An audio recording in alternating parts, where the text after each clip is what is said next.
आज की कहानी एक ऐसे व्यक्ति की है जिसके 2 बच्चे थे, उसकी पत्नी थी, लेकिन उसके बावजूद भी उसने एक और शादी की और दोनों पत्नियों को अपने साथ एक ही घर में रखता था।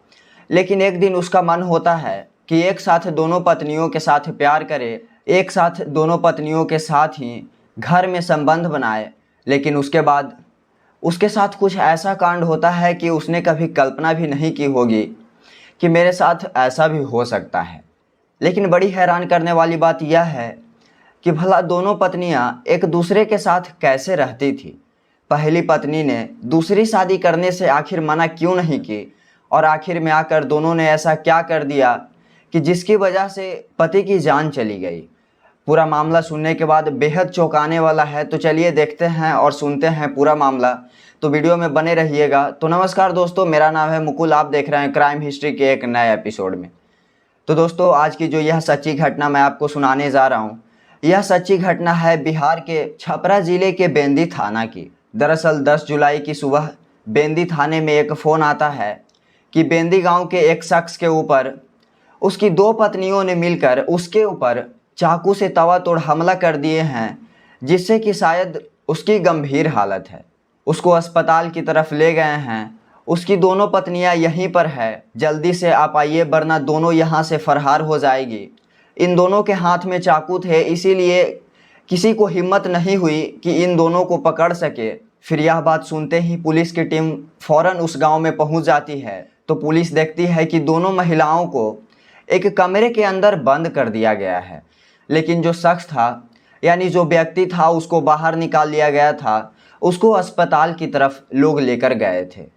पुलिस हैरान थी कि भला एक शख्स के 2 पत्नियां हैं और दोनों पत्नियों ने मिलकर उस शख्स के ऊपर भला चाकू से वार क्यों की। सबसे पहले पुलिस दोनों पत्नियों को हिरासत में लेती है और दूसरी तरफ जब पुलिस अस्पताल पहुंचती है और पता करती है कि जिसके ऊपर हमला हुआ है उसकी क्या हालत है, तो पता चलता है कि जिसके ऊपर हमला हुआ था उस शख्स की मौत हो गई है। अब पुलिस मामले की जांच पड़ताल करती है कि आखिरकार हत्या क्यों की गई है और हत्या करने वाली दोनों पत्नियां कौन हैं और पूरा मामला क्या है। फिर पुलिस पूछताछ करने के लिए दोनों पत्नियों को बुलाती है।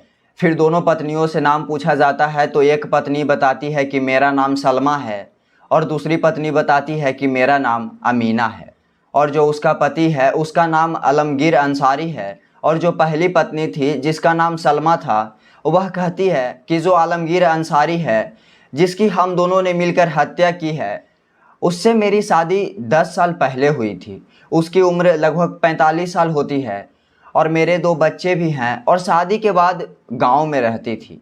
और मेरा पति आलमगीर दिल्ली चला गया था। दिल्ली में रहकर वह काम किया करता था और थोड़े बहुत पैसे मेरे पास भेज दिया करता था। लेकिन जब भी वह गांव में आता था तो मेरे साथ मारपीट करता था, विवाद करता था। अब वह मेरे साथ नहीं रहना चाहता था, वह मेरे बच्चे को भी मारना चाहता था। इसीलिए आज से 1 साल पहले मैं उससे अलग हो गई थी।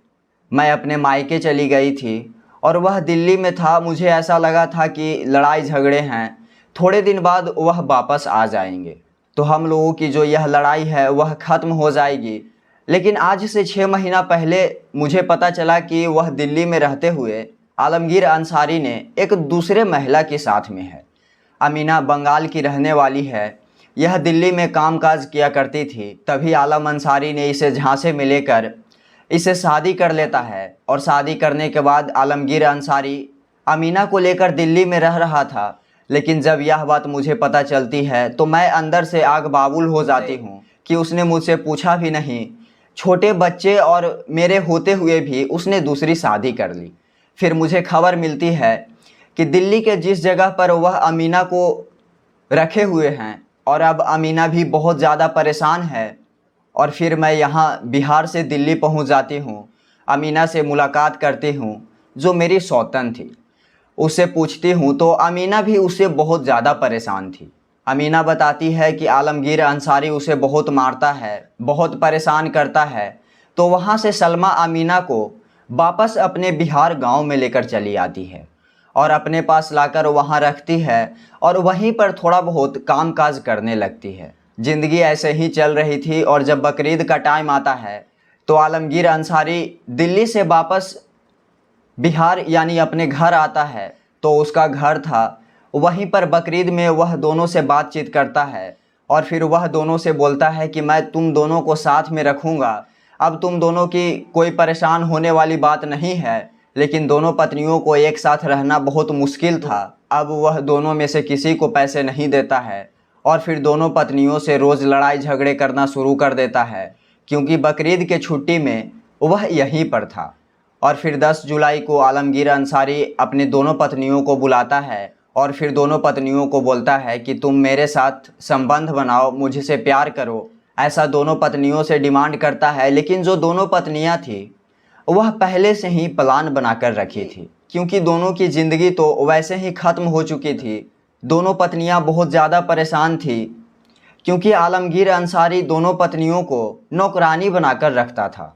जब चाहे वह उनको मारता पीटता था और जो भी उनके पास पैसा होते थे वह उनसे छीन लिया करता था। इसीलिए वह दोनों पत्नियां बोलती है कि आज हम दोनों तुम्हारे साथ संबंध बनाएंगे, आज हमारा मन है कि हम दोनों तुम्हारे साथ संबंध बनाएं। तो फिर एक कमरे में आलमगीर अंसारी को दोनों लेटा देती है और अचानक से चाकू निकालकर जो सलमा थी वह हाथ पकड़ती है और मीना पैर पकड़ती है और चाकू से उसके ऊपर हमला कर देती है। जब तक आलमगीर अंसारी चीखता है और चिल्लाता है तो उसके आवाज़ सुनकर उसके घर वाले अंदर की तरफ दौड़ते हैं और आलमगीर अंसारी को बचाते हैं। और जो सलमा थी और अमीना थी वह दोनों अंदर की तरफ चली जाती है, यानी अंदर कमरे में चली जाती है और घर वाले मिलकर उसको कमरे में बंद कर देते हैं। लेकिन आलमगीर अंसारी के शरीर पर चाकू से इतना ज़्यादा वार किया गया था कि जिसकी वजह से आलमगीर अंसारी की मौत हो जाती है। फिर वहीं सलमा और अमीना का यह कहना था कि उसकी हत्या करके हम दोनों खुश हैं, हमें कोई अफसोस नहीं है, क्योंकि उन्होंने हम दोनों की ज़िंदगी बर्बाद की है। उसने कहा कि हम दोनों के साथ खिलवाड़ किया है, इसीलिए हम दोनों ने मिलकर उसकी हत्या कर दी।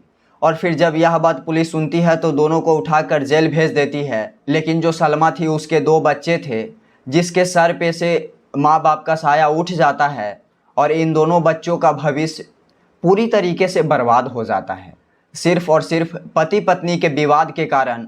तो दोस्तों, इस घटनाक्रम को सुनाने का उद्देश्य मेरा कोई किसी को नुकसान पहुंचाना या किसी को कोई परेशान करना नहीं है, बल्कि लोगों को जागरूक करना है कि ऐसी घटनाएं समाज के अंदर ना हो। आप इस कहानी के बारे में क्या कहना चाहोगे, कमेंट बॉक्स में अपना राय ज़रूर बताइएगा। और इस वीडियो से कुछ सीख मिले तो वीडियो को लाइक कर दीजिएगा और लोगों को ऐसे ही अपराध से बचाना चाहते हैं तो वीडियो को शेयर करना नहीं भूलिएगा। मिलते हैं आपसे फिर एक सच्ची घटना के साथ। जय हिंद।